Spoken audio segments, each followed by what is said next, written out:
You leave us now with no words and no meaning for the words. Yesterday when you were with us, life and words made sense. Words like love, belief, hope, and faith were real and rich and living. These words like a wooden boat carrying us over the hazardous seas. On May 29, 2007, my amazing grandmother B died from pancreatic cancer. I had never heard of that particular kind of cancer before, but a quick Google search after her diagnosis told me the terrible news. And I had my medical client check with the guy on a scientific advisory board, who's a pancreatic specialist at Johns Hopkins, and he told me there's 3 different kind of possibilities, and he said the best possibility would be that it was a misdiagnosis and it wasn't pancreatic cancer. 75% of pancreatic cancer patients die in the first year. Only 1 person out of 20 diagnosed make it to the 5-year mark. That's a 5% survival rate. Compare that to 89% for breast cancer, 99% for prostate cancer, and 46% for ovarian cancer. Pancreatic cancer is very difficult to treat because hardly anyone catches it early. For these reasons, it is known as the silent killer. My grandmother died less than 3 months after her diagnosis. During that time, there were no treatments, no options, no hope. I wanted to explore this concept of hope, so I interviewed women who also lost loved ones to pancreatic cancer. I share 2 of their stories with you today to show you what I've learned, so in case this terrible illness ever inflicts someone you love, you'll know a little bit more about what to expect. Which is when Courtney called me and told me that she found her grandmother had pancreatic surgery. I said, how'd they find it? And they said, well, she's just, got really sick. I said, I don't care what you do, Courtney. And I said, I'm not trying to say this to scare you, but my grandmother died from pancreatic cancer. You need to go home. You need to do whatever you need to do in order to go spend time with her because you're not going to have much time. I don't really think that I had any because it was pretty clear that because it was pancreatic cancer, that they caught it really late. Because it was pancreatic cancer, they did catch it really late, and so at that point there wasn't really anything they could do. So she was going to pass away. So I don't think I was too concerned with hope at all.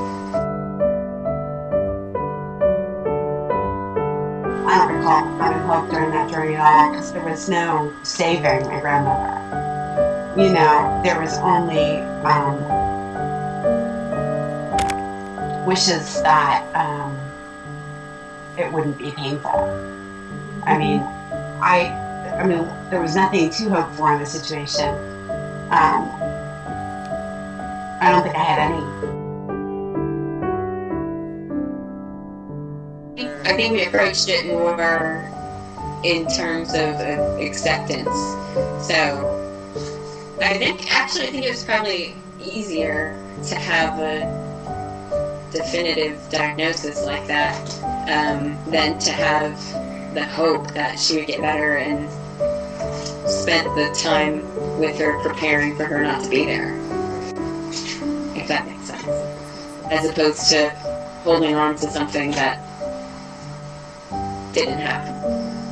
To have there be no unknown, no uncertain terms about what the outcome was. This is something that was going to be the cause at the end of her life.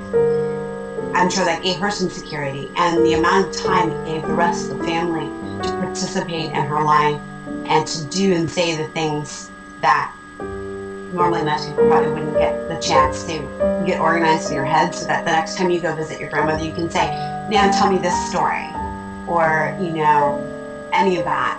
I feel like that was a blessing.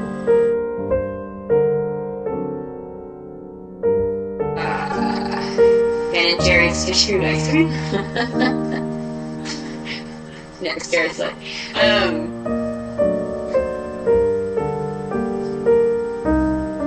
Therapy and writing letters. Who did you write letters to? To me. Okay. Because you wrote them to me too, so I didn't know if you wrote well, to you too, yeah. Other people. Okay. And well, I wrote all kinds of letters. So did that function as kind of a journal? Probably. I never really thought about it like that, but yeah. I was very lucky to have the dying experience with my father's mother because we grieved together. She helped all of us grieve before she ever left. I mean, that's how strong she was.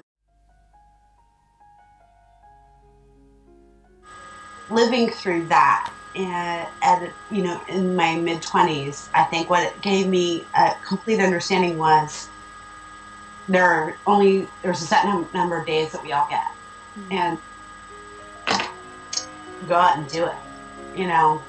I think I became more aware of the role of family in my life and made more of an effort to go back home and see family and like stay in touch.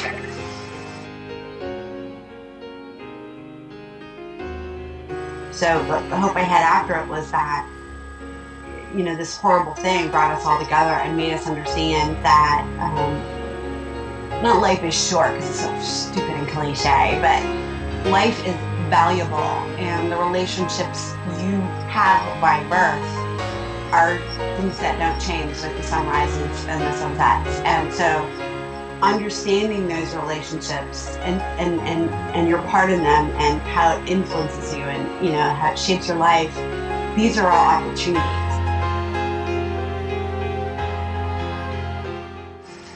I don't think the cancer did at all, but I think me as a person did. I don't know how, but definitely not giving anything to the cancer. It gets no credit for who I am as a person.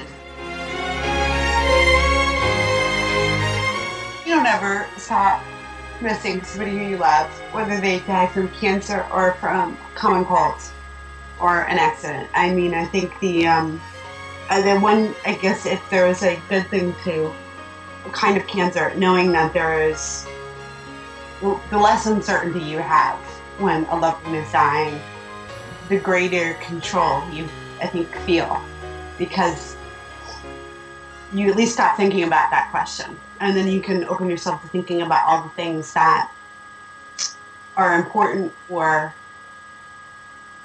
allowing yourself to construct a certain memory of that person before they're gone. The results of this study suggest hope plays a powerful role in the pancreatic cancer experience. If someone you love has been diagnosed with pancreatic cancer, you may find the following recommendations helpful. First, understand the specific type of cancer and the unique opportunity a terminal prognosis offers. Second, proactively seek out opportunities to share stories of the cancer experience with family members. Finally, understand there is hope that this experience will one day make sense to you in a way that brings honor and life to the person who was lost.